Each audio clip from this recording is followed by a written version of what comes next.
और आज मुझे उस टाइम पे ये नहीं पता था कि मुझे आगे चल के क्या बनना है, क्योंकि 13-14 साल की थी मैं, कोई बहुत बड़ी एज नहीं होती है, तो मुझे अपना लक्ष्य नहीं पता था। हमारा जो संस्था है वीएस क्लासेस, उसमें भी सबसे पहली सेलेक्टेड कैंडिडेट आप रही हैं। तो वो जो अव्वल स्थान है, वहां पर रह करके आपको कैसा महसूस होता है? फर्स्ट पोजीशन सबको बहुत अच्छी लगती है जी। बिल्कुल, मुझे भी बहुत अच्छा लग रहा है। दुख जो है वो बड़ा नहीं होता अगर आपने सफलता का दृढ़ निश्चय कर लिया है तो। पिता के ना होने के बावजूद अगर ये इस पद पर हैं। हेलो, नमस्ते, अस्सलाम वालेकुम। मैं ताहिरा स्वागत करती हूँ आपका हमारे वीएस क्लासेस के ऑफिशियल यूट्यूब चैनल के वार्ता सत्र यानी टॉक सेशन में। इस टॉक सेशन की शुरुआत मैं दो पंक्तियों से करना चाहूंगी, जिसे लिखा है निसार इटावी ने।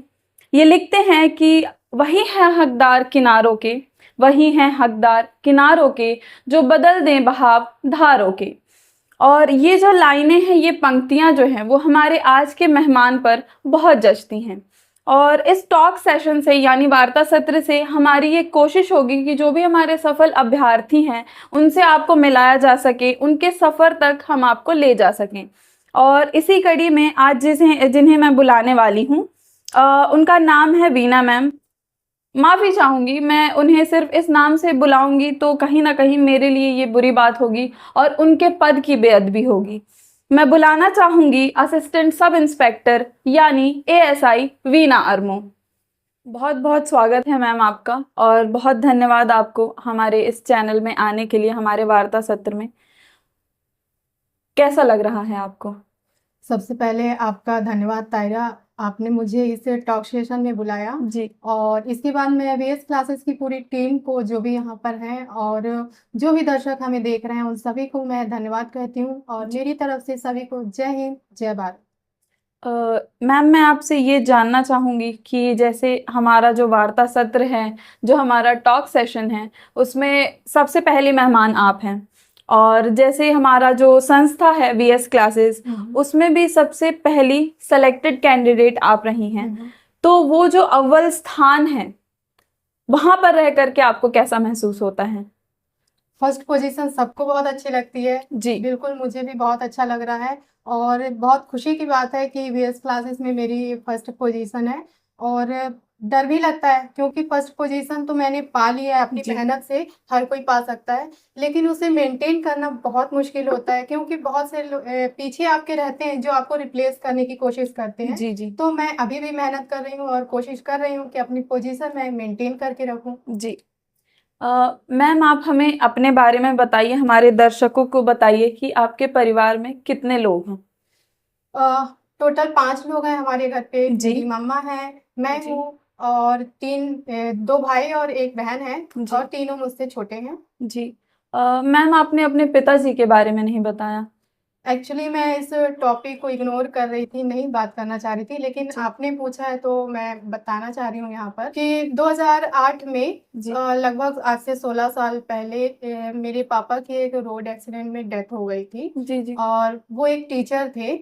और इसके बाद से बहुत सारी दिक्कतें आई हैं, जैसा कि आप जानते हैं कि घर का कोई बड़ा अगर चला जाए, इस तरह से अचानक से चला जाए, और आपका दिक्कतें घर आती का हैं। जो पूरा बैलेंस है एक तरह से बिगड़ जाता है। और सबसे बड़ी बात कि आप एक दुख में चले जाते हैं, जिससे बहुत मुश्किल होता है निकलना। जीवन और यापन मेरी करना। मम्मी के लिए बहुत मुश्किल था, उसके बाद वो खुद को संभालना, फिर हमें संभालना, बहुत सारी प्रॉब्लम्स हुई, लेकिन हम सब ने एकजुट होकर के एक दूसरे को संभाला है। जी। और मैं अपनी पढ़ाई कंटिन्यू करती रही और अपने भाई बहनों को भी साथ में पढ़ाती थी। जी। और आज मुझे उस टाइम पे ये नहीं पता था कि मुझे आगे चल के क्या बनना है, क्योंकि 13-14 साल की थी मैं, कोई बहुत बड़ी एज नहीं होती है, तो मुझे अपना लक्ष्य नहीं पता था, लेकिन ये पता था कि मुझे कुछ ना कुछ करना है लाइफ में, कुछ ना कुछ बन के दिखाना है। जी।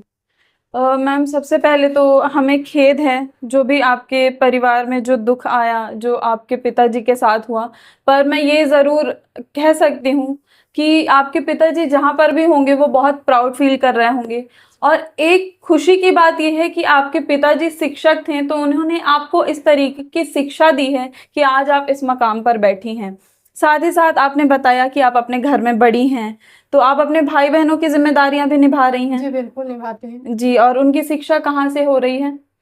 तो जैसा कि मैं अभी यहाँ पर एएसआई असिस्टेंट सब इंस्पेक्टर की जी। पोस्ट पे हूँ, जॉब कर रही हूँ। जी। और इसके अलावा मेरा एक छोटा भाई है जो कि एमबीबीएस डॉक्टर बन चुका है। जी। और एक और छोटा भाई है, वो कांस्टेबल यानी कि पुलिस का एग्जाम क्वालिफाइड जी। इसी जी। कोचिंग से, इसी बीएस क्लासेस से उसने 2 बार क्वालिफाइड किया है। जी। एक बार किसी वजह से फिजिकल नहीं निकल पाया है, जी। लेकिन आई एम श्योर वो एक और वर्दी जरूर लेकर आएगा और जी। बीएस क्लासेस को प्राउड फील कराएगा।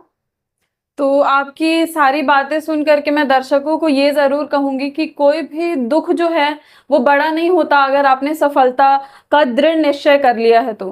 पिता के ना होने के बावजूद अगर ये इस पद पर हैं, साथ ही साथ इनके भाई ने एमबीबीएस कंप्लीट किया, उन्होंने कांस्टेबल का एग्ज़ाम कंप्लीट किया और इसी संस्था से, तो ये बहुत बड़ी बात होती है। और हम ये कह सकते हैं कि आप किसी भी दुख को बड़ा ना मान करके आप अपने लक्ष्य को पूरा कर सकते हैं। तो मैम, इसी कड़ी में आगे बढ़ते हुए मैं आपसे पूछूंगी कि आपने अपनी शिक्षा कहाँ से पूरी की और आप जिस पद पर अभी हैं उसके लिए आपको कहाँ से प्रेरणा मिली?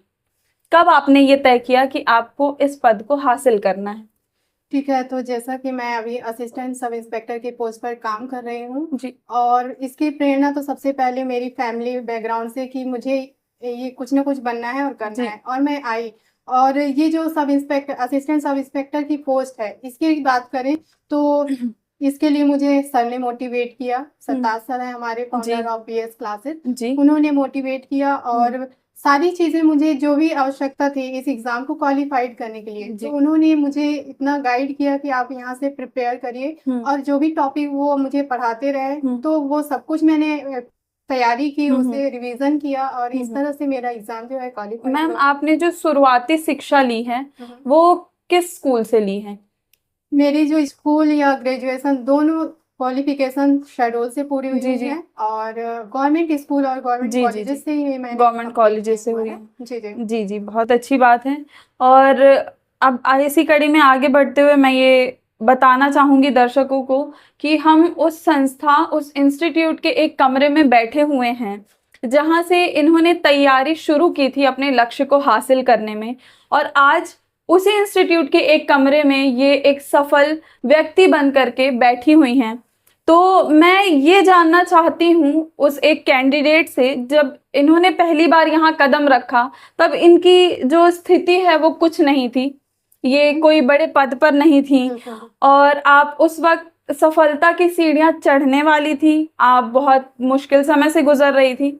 तो किस तरीके से जो ये संस्था है, जो हमारा इंस्टीट्यूट है, वीएस क्लासेस हैं, इसने किस तरीके से आपकी मदद की? क्योंकि हमारे दर्शकों को ये पता होना चाहिए कि जो संस्था है वो किस तरीके से आपकी मदद करी।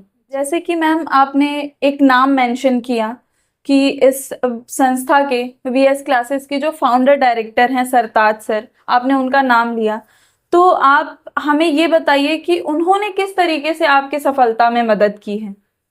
जैसे मेरी जिंदगी में 2 लोग बहुत इम्पोर्टेंट हैं। जी। एक तो मेरी मम्मा है, जी। जिन्होंने मुझे जीवन में आगे बढ़ने का मार्गदर्शन दिया है, जी। और जी। दूसरे मेरे सरताज सर हैं। जी। इन्होंने मुझे इस मुकाम तक पहुंचाने में बहुत मदद की है।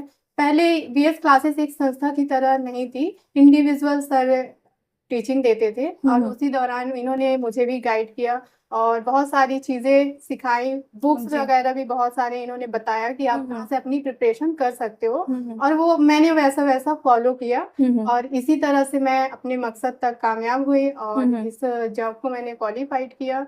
इसी तरह मैं आगे बढ़ी।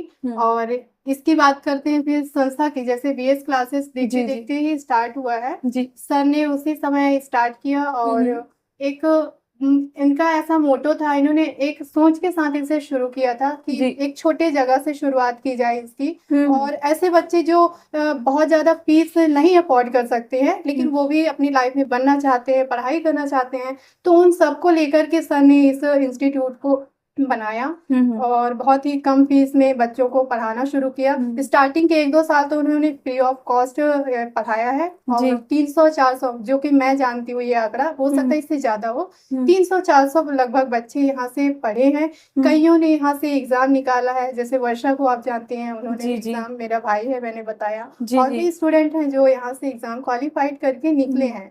तो बहुत अच्छा प्लेटफॉर्म ये तैयार हो चुका है। जो भी बच्चे कम फीस में और इजी तरीके से बहुत ही आसानी से आप यहाँ पर चीजें सीख सकते हैं। और बीएस क्लासेस आज एक छोटी सी संस्था ना होकर के एक बड़ा नाम हो चुका है, कहना चाहिए ब्रांड हो चुका है। क्योंकि अभी ये केवल कंपटीशन की तैयारी नहीं करा रही है, यहाँ पर ट्यूशन क्लासेस भी स्टार्ट हो गई हैं, 1st to 12th क्लास है, स्पोकन की क्लासेस हैं, लाइब्रेरी है।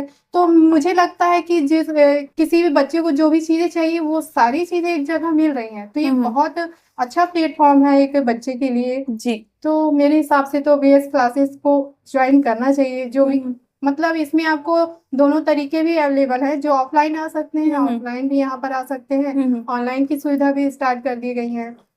तो जब जैसे आप सफलता की तरफ जब आप बढ़ रही थी, तो उस वक्त आप ये बताना चाहती हैं कि उस वक्त ये संस्था नहीं थी, लेकिन जो फाउंडर डायरेक्टर थे, सरताज सर थे, उन्होंने आपकी इंडिविजुअली सारी मदद की। जी बिल्कुल ऐसे। और अब आप उस संस्था से जुड़ी हुई हैं अभी भी? बिल्कुल, मैं अभी भी जुड़ी हूँ और शुरू से मुझे पढ़ाने का बहुत शौक था। जी जी। तो जैसे कि मेरी जॉब बहुत डिफिकल्ट है, टाइम नहीं of course। मिलता, लेकिन फिर भी मैं अपने जो भी रेस्ट टाइम होते हैं या वीकेंड है या जब भी मुझे टाइम मिलता है, मैं यहाँ पर पढ़ाना चाहती हूँ। और सर ने वो मुझे मौका दिया खुद से कि आप बिल्कुल आइए यहाँ पर और पढ़ाइए।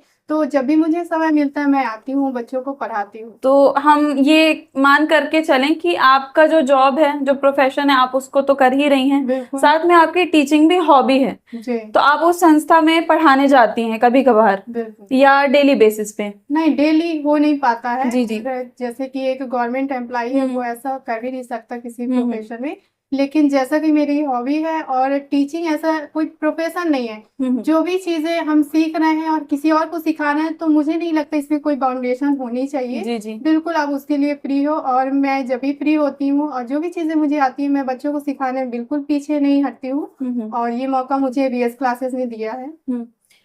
एक सवाल जो आपके जवाब से ही निकल करके आ रहा है, मैं वो आपसे पूछना चाहूंगी कि जैसे आपने बोला कि जो आपका प्रोफेशन है वो बहुत डिफिकल्ट है, तो जैसे आप अपने पर्सनल लाइफ, जो आपका घर परिवार है, अपने भाई बहनों को संभालना, फिर अपनी माता का ध्यान रखना, साथ ही साथ जो आपका प्रोफेशन है, आपकी ड्यूटी है, तो आप उन दोनों को किस तरीके से मैनेज करती हैं? क्योंकि अब ये सवाल ज़रूरी हो जाता है उन सारी लड़कियों के लिए जो अगर बाहर रह करके काम कर रही हैं, तो वो किस तरीके से अपना परिवार और अपनी प्रोफेशनल लाइफ दोनों को साथ में लेकर के चलती हैं, क्या क्या समस्याएं हैं, उसके बारे में ज़रा हमारे दर्शकों को बताइए। देखिए, समस्याएं तो बहुत है, सभी की लाइफ में होती हैं। अगर आप करना चाहेंगे तो सब कुछ आप आसानी से कर सकते हैं। मानती हूँ मेरे पास जैसे रिस्पॉन्सिबिलिटीज बहुत है, मेरी फैमिली है और मेरा जॉब है, उसके अलावा मैं कोचिंग में भी कैसे समय दे पा रही हूँ। तो ये सबसे पहले टीचिंग तो मेरा हमेशा से हॉबी रही है कि मैं बच्चों को पढ़ाऊँ। तो जो भी मेरा खाली समय होता है उसमें मैं ये कोशिश करती हूँ कि जितना हो सके मैं सिखा पाऊँ चीजें। और दूसरा, फैमिली को मैं वीकेंड समय देती हूँ। और घर में जैसे कि बताया, मैंने मतलब मैं बड़ी बहन हूँ अपनी, और इस वजह से मेरी रिस्पॉन्सिबिलिटी है कि उनके प्रति भी जो दायित्व है वो भी मैं इसी जॉब के साथ ही कर रही हूँ पूरा। तो अभी आप फाइनेंशियली पूरी तरीके से इंडिपेंडेंट हैं, आप अपने परिवार को भी संभाल रही हैं, आपकी जो हॉबी है उन सारी चीज़ों को भी साथ में लेकर के चल रही हैं, साथ ही साथ इनकी शिक्षा भी चल रही है। तो कितनी भी मुश्किलें आए, इन्होंने अपने करियर को पॉज नहीं दिया। सिर्फ अपना करियर नहीं, अपने भाई बहनों का करियर भी इन्होंने बनाया है। अब इसी कड़ी में एक और सवाल निकल करके आता है कि जैसे आप कार्यरत हैं, असिस्टेंट सब इंस्पेक्टर एएसआई हैं आप, तो आप पढ़ाई भी कर रही हैं, आप अपनी हॉबी भी कंटिन्यू रख रही हैं, और साथ ही साथ मुझे ये पता है कि आपको क्राफ्ट वगैरह की चीज़ों में भी काफ़ी इंटरेस्ट है, तो आप वो सारी चीज़ें भी कंटिन्यू रखती हैं। तो यहाँ पे एक सवाल ये है कि आप जैसे संस्था से जुड़ी हैं, आप एएसआई हैं, तो आपका जो करियर है, जो करियर का जो ये कदम ताल है एएसआई का, आप इसे यहीं पे पॉज कर देंगी या आगे चल करके आपका कुछ और गोल है या कुछ और अचीव करना रह गया है? जी, बिल्कुल ऐसा ही है। मैं अभी यहाँ पर रुकूँगी नहीं। जी। आगे भी मेरी प्रिपरेशन जारी है। मैं हुँ, हुँ। सिविल सर्विस एग्ज़ाम की प्रिपरेशन कर रही हूँ। हुँ, हुँ। एग्ज़ाम मैंने दिया है और कुछ जी। नंबर से ही रह जा रही हूँ, हुँ, हुँ। लेकिन मैं ये एग्ज़ाम ज़रूर क्वालिफ़ाइड हुँ। करूँगी और हमारे जो सरताज सर हैं, उनको ज़रूर अब प्राउड फ़ील कराऊँगी। हुँ, हुँ। तो ये मेरी जो मेहनत है, ये जारी है अभी। हुँ, बिल्कुल, मैं हुँ। यहाँ पर अभी नहीं रुक रही हूँ। जी, जी। तो आपके और क्या लक्ष्य हैं? आप और क्या बनने की तरफ आपकी नज़र है? सबसे पहले तो कि एक मैं अच्छे पोस्ट पे रहूँ, इससे भी हुँ। बड़े अधिकारी रैंक पर जी, रहूँ, जी। लोक सेवा संबंधित कुछ कार्य कर हुँ, सकूँ हुँ। और इतना फाइनेंशियल मैं स्ट्रॉन्ग बन पाऊँ कि मैं दूसरों के लिए भी कुछ कर सकूँ, ये जी, जी। मेरा मकसद है। हुँ, हुँ। वैसे हम ये कह सकते हैं कि आप दूसरों के लिए अभी भी कार्यरत हैं, जैसे आप निःशुल्क सेवा दे रही हैं संस्थाओं में, आपको कहीं पर बुलाया जाता है मार्गदर्शन के लिए। जैसे उदाहरण के तौर पर इस वार्ता सत्र को ही ले लीजिए, तो आप निःशुल्क सारी सेवाएँ देती हैं, तो ये अभी भी बहुत बड़ी बात है कि आप दूसरों के लिए कार्य कर रही हैं। बच्चों से मिलती रहती हैं रेगुलरली, आपको कहीं पर बुलाया जाता है, जैसे हमारा टॉक सेशन का ही उदाहरण एग्ज़ाम्पल हम ले सकते हैं। तो आप यहाँ पर भी आकर के बच्चों को मार्गदर्शन देती हैं, उन्हें शिक्षा देती हैं और साथ ही साथ अपनी हॉबीज़ को आप कंटिन्यू कर रही हैं, जो आपका टीचिंग हॉबी है, आप अपने प्रोफ़ेशन को भी चला रही हैं, आप अपने परिवार का करियर जो है उसे भी डेवलप कर रही हैं, भाई-बहनों को देख रही हैं। तो ये काफ़ी है ये कहने के लिए कि आप दूसरों के लिए भी बहुत ज़्यादा सोचती हैं और कार्य करती हैं। अब इसी कड़ी में आगे बढ़ कर के मैं आपसे ये पूछना चाहूँगी या कहना चाहूँगी कि आप जो बच्चे देख रहे हैं हमारा ये शो, उसमें उन्हें ये मार्गदर्शन दें आप कि किस तरीके से वो आगे बढ़ें, अगर उन्हें इसी फ़ील्ड में अपना करियर बनाना है तो और उन्हें थोड़ा-सा मार्गदर्शन दे दीजिए। देखिए, जो भी बच्चे अपनी तैयारी कर रहे हैं, वो कंटिन्यू करिए और रुकिए नहीं, कहीं पर भी रुकिए नहीं। जहाँ आप रुकेंगे, आपसे आगे कोई ना कोई निकल जाएगा एक कदम। तो अपनी प्रिपरेशन कभी भी ब्रेक मत करिए। जितना हो सके आप पढ़ाई से जुड़े रहिए, तब तक जुड़े रहिए जब तक आप सफल नहीं हो जाते। और जैसे कि एक अर्जुन को धनुर्धर बनने के लिए द्रोणाचार्य जैसे गुरु की आवश्यकता हुई थी, जी, जी, इसी बिल्कुल। तरह हर से जो बालक है या छात्र है, उसे भी एक द्रोणाचार्य की आवश्यकता होती है मेरे हुँ, हुँ। हिसाब से। हुँ। और इसलिए कोई ऐसा शिक्षक आप चुनिए जो आपको सही मार्गदर्शन दे। तो हुँ। वो आपको पढ़ते-पढ़ते चीज़ें समझ में आने लगेगी, हुँ, हुँ। कौन-सा शिक्षक बहुत बेहतर है, हुँ। हमें कैसा गाइड कर सकता है। तो आप एक बेहतर शिक्षक चुनिए हुँ। और उसके बाद कंटिन्यू उनसे जुड़े रहिए। वो आपको गाइड करेंगे, आपको कैसे पढ़ना है। और जैसे कि मैं अपनी बात करूँ तो वीएस क्लासेस में मुझे वो प्लेटफ़ॉर्म बहुत अच्छा मिला हुँ। है और सरताज सर ने उस तरह से गाइड किया है। जब भी आप उनकी क्लास अटेंड करिएगा, देखिएगा, जब भी वो पढ़ाते तो हैं। जिस तरीके से इस संस्था ने आपको बनाने में मदद की हुँ, या हुँ, हुँ। डायरेक्टर सर ने इंडिविजुअली आपकी मदद की, जी, जी। तो जो बच्चे देख रहे हैं हमारा शो, अगर वो यहाँ आना चाहें तो ठीक उसी तरीके से सर दोबारा से या संस्था दोबारा से उनकी मदद करेगी उन्हें बनाने में? बिल्कुल करेंगे। सबसे यही ज़रूरी मैं कहना चाह रही हूँ सर के बारे में, बहुत ही हम्बल हैं वो। जी। और वो जो भी चीज़ें पढ़ाते हैं इतनी गहराई से, और एक ही टॉपिक आप उनसे कितनी भी बार पढ़ लीजिए, कभी ऐसा नहीं लगेगा कि चीज़ें रिपीट हो रही है। अलग-अलग तरीके से वो पढ़ाने की और समझाने की कोशिश करते हैं। हुँ। तो अगर आप 1857 की क्रांति पढ़ रहे हैं, जी। 1947 का आप आंदोलन देख रहे हैं, हुँ, हुँ। तो वो पढ़ा रहे होते हैं, लेकिन आपको ऐसा लगेगा कि आपके सामने वो चीज़ें विज़ुअल हो रही है, दिखाई दे रही है। तो जी। इस तरह से वो चीज़ों को पढ़ाते हैं और सिखाते हैं। तो हुँ। मुझे लगता है कि जो भी आस-पास के बच्चे हैं, जो पॉसिबल है यहाँ आ सकते हैं, आकर के जुड़ सकते हैं, तो बिल्कुल उन्हें आना चाहिए यहाँ पर और सर से पढ़ना चाहिए, हुँ, मोटिवेशन हुँ। लेना चाहिए। हुँ। तो ऐसा नहीं है सिर्फ़ वो पढ़ाई से रिलेटेड हो, पर्सनैलिटी डेवलपमेंट को लेकर के भी वो हमेशा जो है एक्टिव रहते हैं हुँ, हुँ। और बच्चों को सिखाते हैं हुँ, किस हुँ। तरह। तो आप अगर चाहें आगे चल के इंटरव्यू वगैरह की तैयारी करना चाहें, तो उसके लिए भी आप यहाँ पर तैयारी कर सकते हैं। जी। लाइब्रेरी की सुविधा हुँ। अवेलेबल है, हुँ। स्पोकन की क्लासेस अवेलेबल हैं, हुँ, ट्यूशन हुँ। की क्लासेस हैं। हुँ, तो हुँ। सभी बच्चे के लिए यहाँ पर सुविधाएँ उपलब्ध हैं। हुँ, हुँ। और पेरेंट्स को भी मैं ये कहना चाहूँगी कि आप बच्चों के लिए हमेशा अवेयर रहें हुँ। और बेहतरीन जगह उनके लिए चुनें।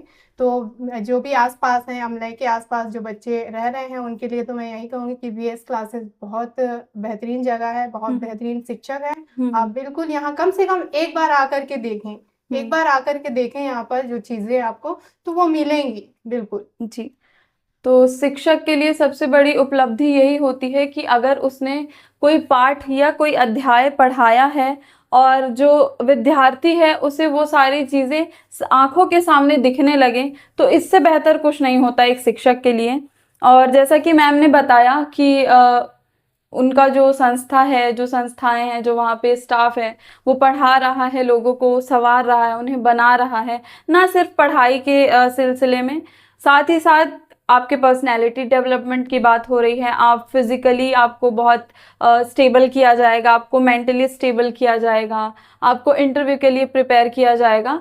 तो ये सारी सुविधाएं उपलब्ध हैं। जैसा कि मैम ने बताया, आप इस संस्था को ज्वाइन करिए और अपना भी जो फ्यूचर है उसे संवार लीजिए। तो आपने अपनी बहुत सारी उपलब्धियों के बारे में हमारे विद्यार्थियों को, साथ ही साथ हमारे दर्शकों को बताया, और आपने यह भी बताया कि किस तरीके से ये संस्था आपकी मदद की है और इस संस्था से आप आज भी जुड़ी हुई हैं। तो सम्मान स्वरूप वीएस क्लासेस या वीएस परिवार आपको एक सर्टिफिकेट देना चाहता है, जिसका टाइटल मैं दर्शकों को बताऊंगी कि the backbone of VS family. तो ये आपको भेंट स्वरूप हम देना चाहते हैं। तो हम आपसे यहीं पर विदा लेते हैं और हम आपके बहुत शुक्रगुजार हैं कि आप हमारे इस वार्ता सत्र में आई हमारे रिक्वेस्ट पर। बहुत बहुत धन्यवाद मैम। चलिए, बहुत ठीक है, बहुत थैंक यू मैम सर। आपके आने के लिए। Thank you तायरा। Thank you. ये थी हमारी पहली सेलेक्टेड कैंडिडेट जिनसे आप रूबरू हुए हमारे पहले वार्ता सत्र में। हमारे संस्था से पहली सेलेक्टेड कैंडिडेट, हमारे वार्ता सत्र की पहली मेहमान। और आगे हम कोशिश करेंगे कि और जो क्वालिफाइड या सेलेक्टेड कैंडिडेट हैं हमारे संस्था के, हम उनसे आपको रूबरू करवाएं अगले सत्र में। और साथ ही साथ मैं आप लोगों को यह भी बताना चाहूँगी कि एक और क्वालिफाइड हमारे जो कैंडिडेट हैं, राज दुबे, जो अभी कार्यरत हैं असम राइफल्स में, उनका एक इंटरव्यू हमारे चैनल में, ऑफिशियल यूट्यूब चैनल जो हमारा वीएस क्लासेस हैं, वो डला हुआ है वो वीडियो। अब हम आगे कोशिश करेंगे कि वापस से उनका इंटरव्यू हो और वर्दी के साथ हो। और वर्दी में इंटरव्यू लेने का एक ये मकसद रहता है हमारा कि आप प्रेरित हों। उस वर्दी को देख करके जो एक अलग दौड़ होती है, रक्तचाप जो होता है वो अलग होता है, आप मोटिवेट होते हैं और आप कुछ बनने का सोचते हैं। तो हम कोशिश करेंगे उनसे भी दोबारा इंटरव्यू हो सके। आप अभी भी चैनल पे विजिट करके वो वीडियो देख सकते हैं। मिलते हैं आपसे अगले वार्ता सत्र में। धन्यवाद।